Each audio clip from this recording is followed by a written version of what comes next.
Faut-il craindre une hausse de la fiscalité sur les revenus fonciers? Voilà le sujet qui va à présent nous animer dans l'œil de l'expert. Et pour en parler, nous avons le plaisir de recevoir sur le plateau de Smart Patrimoine Sandrine Quilissi. Bonjour Sandrine Quilissi. Bonjour. Merci d'être avec nous donc sur le plateau de Smart Patrimoine. Vous êtes directeur de l'ingénierie patrimoniale chez Normanca. Si on parle de potentielle hausse de fiscalité sur les revenus fonciers, c'est parce qu'on va encore une fois s'intéresser à cette loi de finances pour 2025 qui fait peur à un certain nombre d'investisseurs. Que prévoit Sandrine Quilissi, la loi de finances 2025 en matière de fiscalité sur les revenus financiers?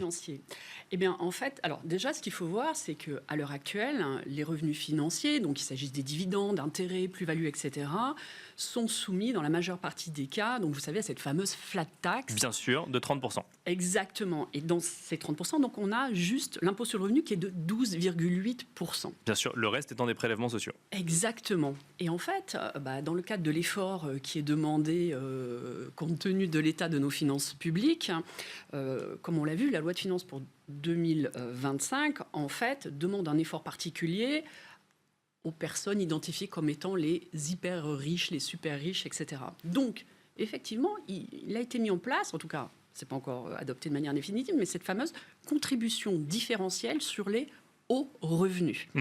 En fait, cette contribution elle a vocation à s'appliquer uniquement aux contribuables qui sont soumis à la contribution exceptionnelle sur les hauts revenus. Vous savez, cette espèce de truc qui se s'ajoute et qui vise uniquement les personnes quand on est seul, vous savez, dès lors qu'on a des revenus au-delà de 250 000 euros. D'accord. Et quand on a une imposition commune au-delà de 500 000 euros. D'accord. Ces personnes-là, on leur demande de faire un effort supplémentaire et on veut qu'ils soient soumis à une imposition minimale de 20%.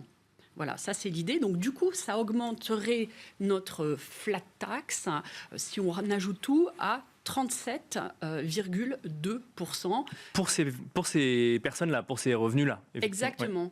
Et en fait, vous avez raison d'insister là-dessus, parce que en fait, ça vise qui?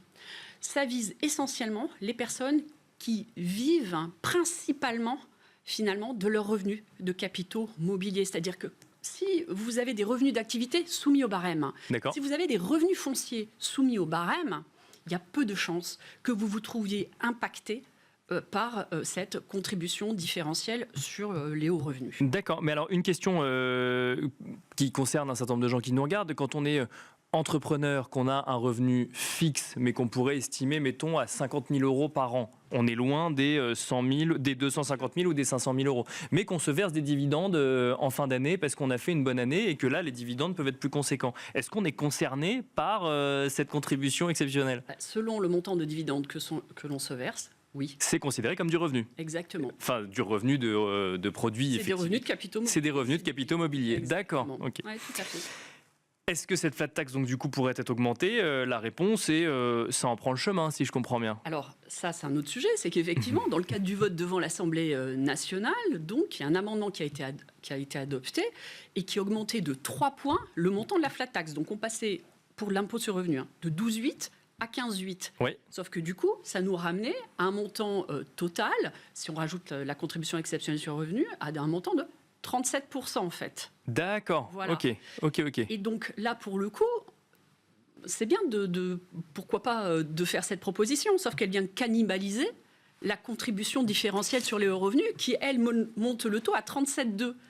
Donc, parce que effectivement, c'est ça qu'il faut comprendre, c'est qu'il y a deux impôts entre guillemets qui s'entrechoquent. Cette contribution exceptionnelle sur les hauts revenus, donc qui pourrait impacter ceux qui touchent des revenus de capitaux mobiliers et qui payent déjà une flat tax aujourd'hui, qui la verrait augmenter sur la partie impôt. Exactement. Et de l'autre côté, en fait, on augmenterait la flat tax, mais pour tout le monde cette fois-ci. Exactement. D'accord. Tout à fait. Et en fait, c'est ça le point, c'est que alors les deux se cannibalisent, donc c'est ou l'une ou l'autre, bien évidemment, sauf que selon le choix que l'on va faire, on ne vise pas les mêmes personnes. Et alors, est-ce que ça amène très rapidement à repenser une stratégie de gestion de patrimoine ? En fait, ce qui est plutôt rassurant dans tout ça, c'est que toutes les stratégies qui ont pu être mises en place, déjà, en fait, sont totalement validées. Pourquoi ? Tout simplement parce que, en fait, depuis de nombreuses années, ce que l'on va rechercher quand on a des revenus de capitaux mobiliers, c'est la capitalisation. Bien sûr. C'est idiot à dire, mais pas de revenus, pas d'impôts. Or, les enveloppes capitalisantes, ça va être l'assurance vie, ça va être le contrat de capitalisation, ça peut être pour les grosses fortunes financières des holdings patrimoniales. Donc, toutes ces stratégies-là, en fait, continuent d'avoir du sens. Et notamment tout ce qui est assurance vie et contrat de capitalisation, parce que même si les taux d'imposition augmentent, on a des règles d'assiette, donc de base d'imposition, qui, elles, restent et qui sont extrêmement favorables. Donc, en réalité, ceux qui sont déjà dans des enveloppes capitalisantes, voilà.